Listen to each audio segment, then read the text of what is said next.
सुरक्षा। Topic of the debate is environmental conservation and economic growth. What is your priority? पर्यावरण की सुरक्षा के लिए बहुत सारे कदम उठाने चाहिए।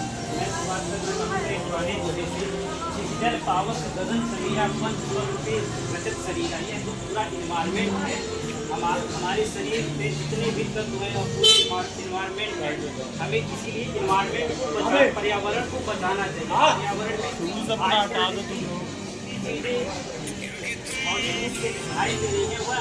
हमारे लिए बहुत हानिकारक आजकल हो चुकी है।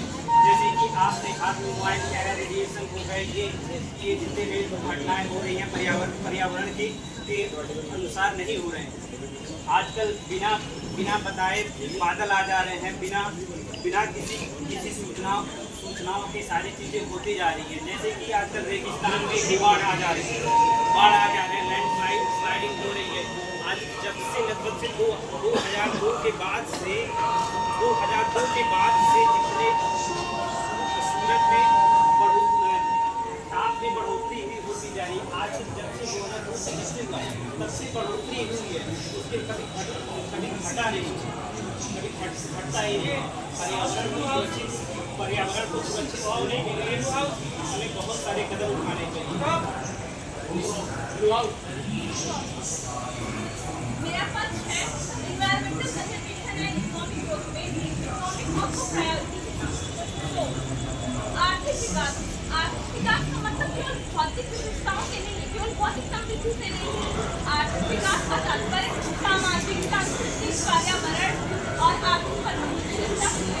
विकास अर्थशास्त्र के बहुत बड़े अर्थशास्त्री कहा करते थे कि आर्थिक विकास पर्यावरण एवं पर्यावरण में रहने वाले मनुष्यों के लिए। अगर किसी भी देश में आर्थिक समृद्धि होती है, आर्थिक समृद्धि होने से आर्थिक समृद्धि से जो सिस्टम है GDP, GNP and per capita income उसमें इंक्रीज होगा, वो ग्रोथ करेंगे। तो GDP, GNP and per capita income की ग्रोथ होने से हमारा एम्प्लॉयमेंट को इंक्रीज करेंगे। एम्प्लॉयमेंट की इंक्रीज होने से हमारे देश में इनकम बढ़ेगा और इनकम को इंक्रीज होने से जितनी गरीबी स्तर है, गरीबी स्तर खत्म होगी, लोगों की लाइफ इंडेक्स क्वालिटी भी इंक्रीज होगी। लाइफ इंडेक्स क्वालिटी इंक्रीज होने से हमारा मार्जिनल प्रोपेंसिटी टू कंज्यूम बढ़ेगा and marginal propensity to consume बढ़ने से यानी कि सीमांत उपभोक्ता बढ़ने से जो उद्यमी हैं और हमारे इंडस्ट्रियलिस्ट हैं वो प्रोडक्शन के लिए उत्साहित होते हैं।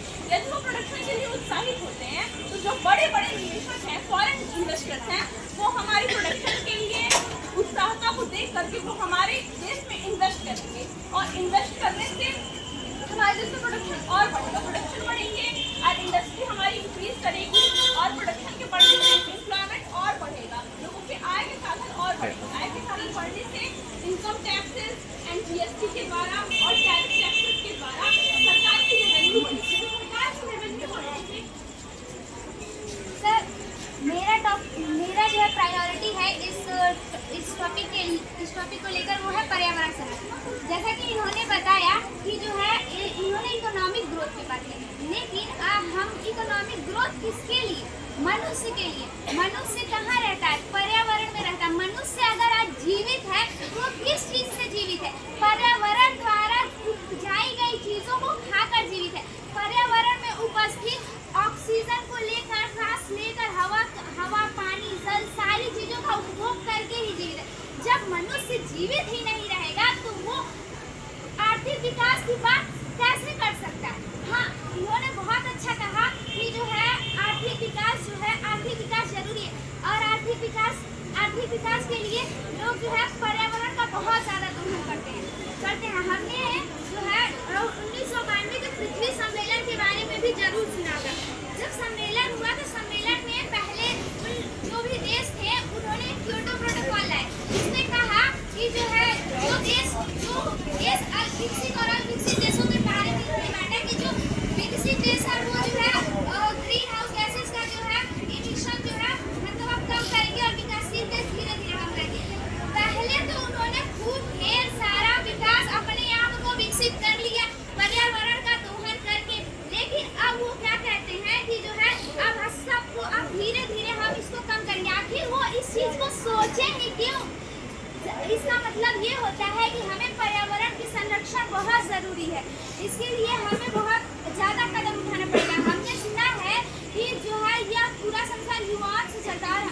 हम ये जानते हैं कि युवा अगर ठान ले तो पत्थर को भी पानी बना सकता है। युवा अगर ठान ले तो पत्थर को भी पानी बना सकता है।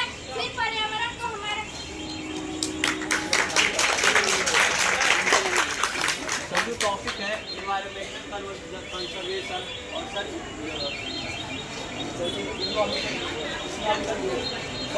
थोड़ा पीछे हो जाइए। थोड़ा पीछे हो जाइए। कर देता है। सर पहली बात, सर बिना इन्वायरमेंटल कंजर्वेशन के हम इकोनॉमिकल ग्रोथ कर ही नहीं सकते, क्योंकि सर जब फसल होता है उससे देश की आय में भी इम्पैक्ट पड़ता है। क्योंकि सर बिना फसल उत्पादन के या बिना टेक्नोलॉजी के हम कुछ कर नहीं सकते। सर इकोनॉमिकल ग्रोथ अगर हम करते हैं तो इसका प्रभाव हम लोग के सर इन्वायरमेंटल कंजर्वेशन पे भी पड़ता है।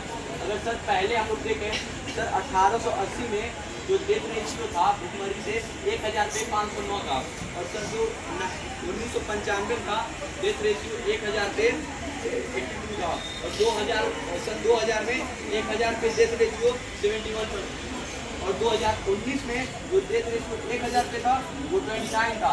तो सर इसका पूरा इम्पैक्ट जो इकोनॉमिकल ग्रोथ जब हम लोग का हो रहा है वो हम लोग इन्वायरमेंटल कंजर्वेशन पे भी पड़ रहा है।